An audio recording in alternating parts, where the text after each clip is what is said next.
Cartas del diablo a su sobrino de C.S. Lewis. Carta número 7. Mi querido orugario, me asombra que me preguntes si es esencial mantener al paciente ignorante de tu propia existencia. Esa pregunta, al menos durante la fase actual del combate, ha sido contestada para nosotros por el alto mando. Nuestra política por el momento es la de ocultarnos. Por supuesto, no siempre ha sido así. Nos encontramos realmente ante un cruel dilema. Cuando los humanos no creen en nuestra existencia, está hablando de la existencia del diablo, perdemos todos los agradables resultados del terrorismo directo y no hacemos brujos. Por otra parte, cuando creen en nosotros, no podemos hacerles materialistas y escépticos. Al menos no todavía.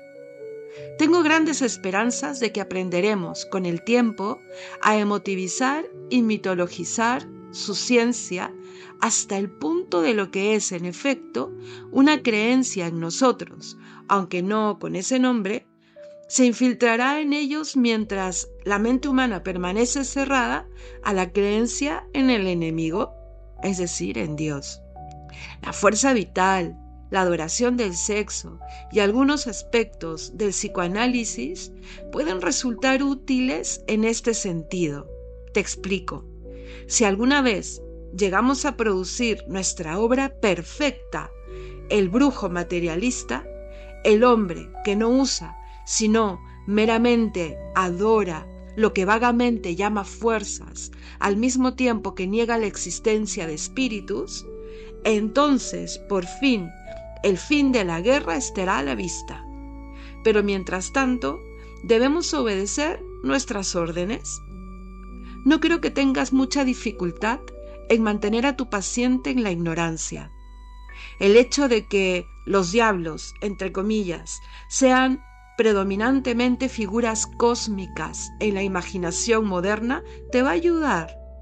Si la más leve sospecha de tu existencia empieza a surgir en su mente, insinúale una imagen de algo con mallas rojas y persuádele de que, puesto que no puede creer en eso, es un viejo método del libro de texto para confundirles, no puede en consecuencia creer que existimos. No había olvidado mi promesa, por otro lado, de estudiar si deberíamos hacer del paciente un patriota extremado o un extremado pacifista, ¿te acuerdas? Todos los extremos, excepto la extrema devoción a Jesús, deben ser estimulados. No siempre, claro, pero sí en esta etapa. Algunas épocas son templadas y complacientes, y entonces nuestra misión consiste en adormecerlas más aún. Otras épocas, como la actual, son desequilibradas e inclinadas a dividirse en facciones, y nuestra tarea es inflamarlas, dividir aún más. Cualquier pequeña capillita unida por algún interés que otros hombres detestan o ignoran, tiende a desarrollar en su interior una encendida admiración mutua y hacia el mundo exterior una gran cantidad de orgullo y de odio, que es mantenida sin vergüenza porque la causa es su patrocinadora y se piensa que es impersonal.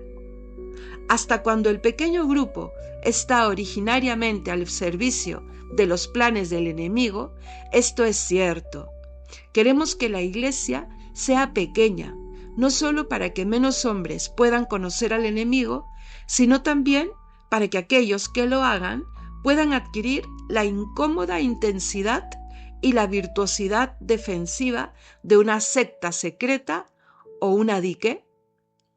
La iglesia misma está, por supuesto, muy defendida y nunca hemos logrado completamente darle todas las características de una facción. Pero algunas facciones subordinadas dentro de ella han dado a menudo excelentes resultados desde esa época de los partidos de Pablo y de Apolo en Corinto, hasta los partidos alto y bajo dentro de la iglesia anglicana.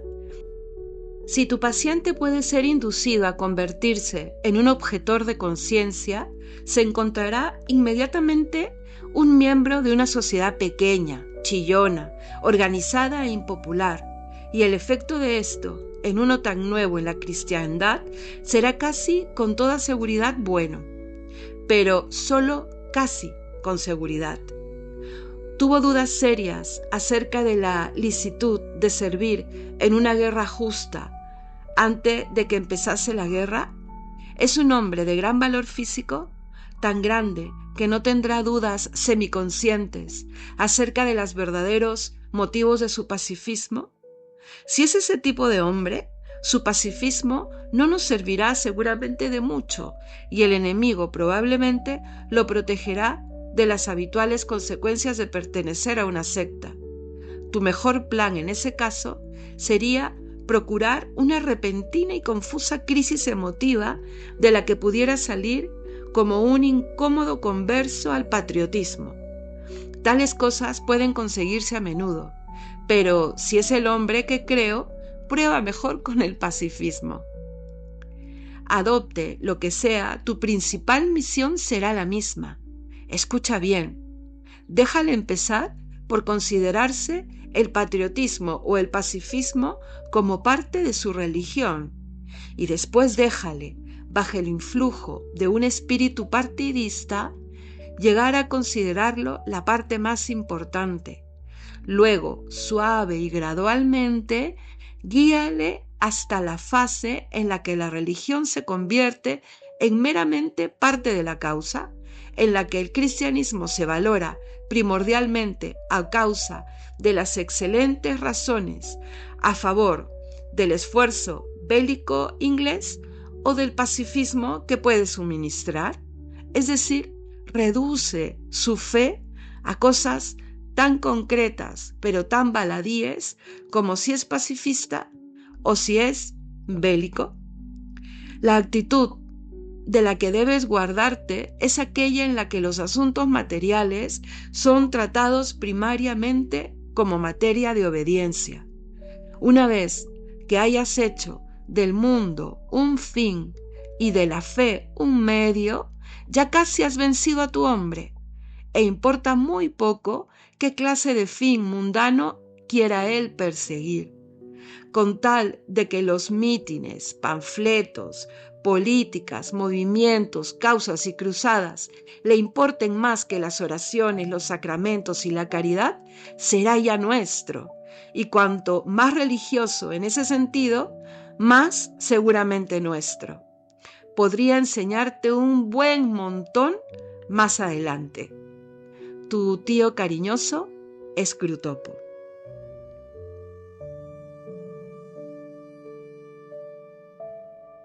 Comenzamos esta breve reflexión, esta carta, que es cortita, pero tiene buen contenido, ¿vale?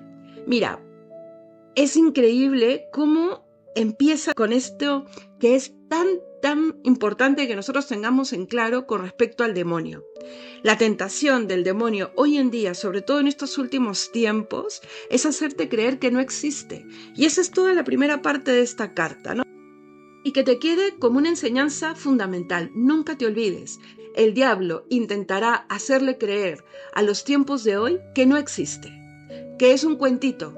Y mira lo que le dice, en el momento en que él se empiece a dar cuenta de que existe una fuerza espiritual maligna que está obrando él a través de la tentación, métele la idea de que sí, que el diablo es este ser rojo y con cuernos y con cola, para que termine diciendo, ¡qué barbaridad! ¿Cómo puedo terminar creyendo en algo tan necio? Y tendrás la batalla ganada.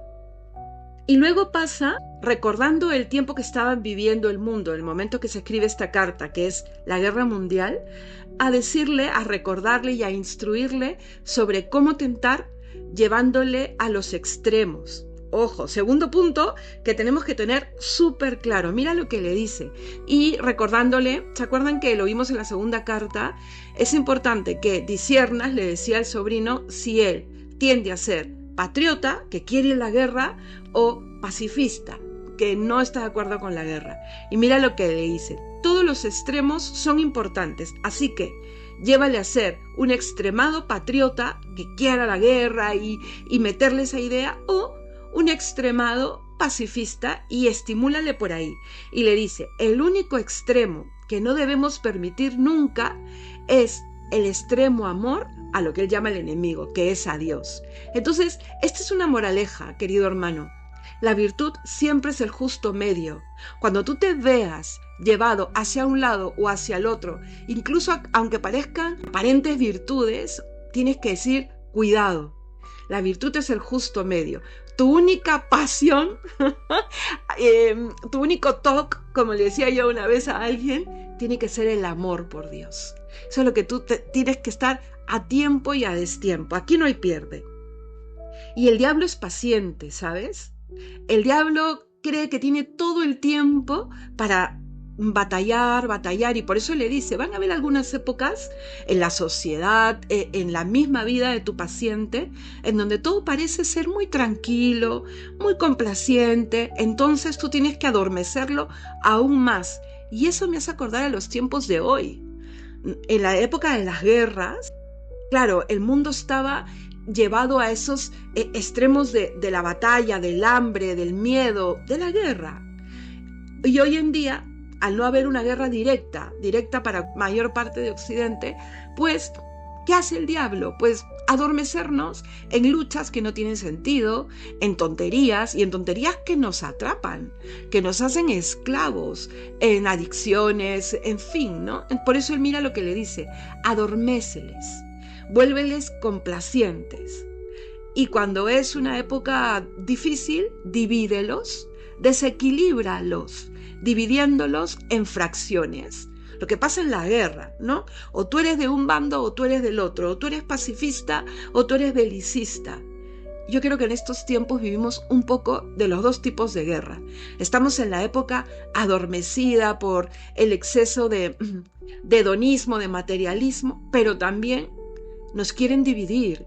Y es una sociedad dividida entre hombre y mujer, entre padres e hijos, entre derecha e izquierda, en todos lados, en las familias, en la iglesia, en la sociedad, en los trabajos.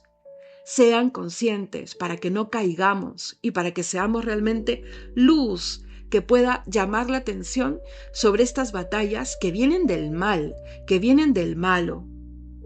Es una carta increíble porque mira, luego le dice y le va recordando cómo ellos han tentado desde el principio de la iglesia. Y les dice: mira, no vamos a poder desaparecer, no sé por qué, dice Satanás, nosotros sí sabemos por qué, a la iglesia del enemigo, de Cristo, pero lo que sí podemos hacer es reducirla, es hacerla pequeña y quitarle poder. Es incluso crear sectas dentro de la misma iglesia. Y le dice: mira, lo hemos hecho desde Pablo y Apolo. ¿Te acuerdas los Hechos de los Apóstoles? Cuando sale esto de que les dicen: no se dividan en que yo soy de Pablo, yo soy de Apolo. Desde ahí el enemigo metía la división. Y por eso el Señor dice: sed unos. El Señor no quiere que nos dividan, pero el diablo va a querer trabajar a ese nivel. Y luego, ya llegando a lo concreto, por eso tú piensas cuál es lo concreto en tu vida. Acá está poniendo ejemplos de esos tiempos. Ahora tú piensas en los ejemplos en tu vida. Porque el diablo te tasa si tú conversas con la tentación. Y aquí le dice: tú has tasado a tu cliente, a tu paciente, si es pacifista o si es belicista, según el tema de la guerra, ¿no? Y según una u otra, tú llévalo a un extremo y que sienta que pertenece a un grupo. Y hoy en día se escucha tanto esto de ser parte de una minoría, quieren dividir a la sociedad, ¿no? Y aquí era lo mismo, que se sienta parte y que abrace y valore lo que es ser parte de una secta como parte, ¿vale? Y confúndelo. Y termino con esto, ¿cómo le dice? Y llévalo a tal extremo que él adopte el llevar o su patriotismo o su pacifismo hasta la fase de la fe. Que esto, poco que tiene que ver con la fe, se junte tanto con su religiosidad que termines confundiéndole. Mira, escucha. Le dice: haz de su mundo, de este mundo por el que aparentemente está luchando y se ha vuelto extremo, haz de ese mundo un fin y la fe que sea solo un medio. Y le dice, y cuando hayas logrado esto, has vencido prácticamente a tu hombre. Por eso, ordénate, ordénense. Tienen que tener claro siempre cuál es su fin. Su fin es Dios y lo que propone la fe en Cristo. Su fin es la meta, el reino de los cielos. Y hacia eso apuntamos nuestras otras pequeñas metas a lo largo de nuestra vida. Y luego, lo del día a día, lo que te toca vivir en las distintas épocas de tu vida, son medios. No permitas que la tentación te invierta el orden de las cosas. Y al demonio no le interesa qué fin tú sigas mundano, solo le interesa que estés muy metido en alguna causa, entre comillas, mundana, para que te olvides de la sobrenatural. Termina diciéndole, tú no importa lo que persiga, con tal de que hayan mítines, panfletos, políticas, movimientos, causas y cruzadas que le importen más que la oración, los sacramentos y la caridad, será nuestro. Terrible, terrible. Iba leyendo y se me iban viniendo a la mente todas estas causas que han surgido en este siglo. Y cómo los jóvenes y no tan jóvenes, hasta los niños y los más adultos, levantan banderas, levantan panfletos, levantan cruzadas que dividen a la sociedad y que no traen ningún fin sobrenatural concreto, ningún bien permanente a la sociedad, a la familia, en fin, que no te confundan. Lucha por el bien que permanece, no te dejes engañar. Que Dios te bendiga y nos vemos en la siguiente carta.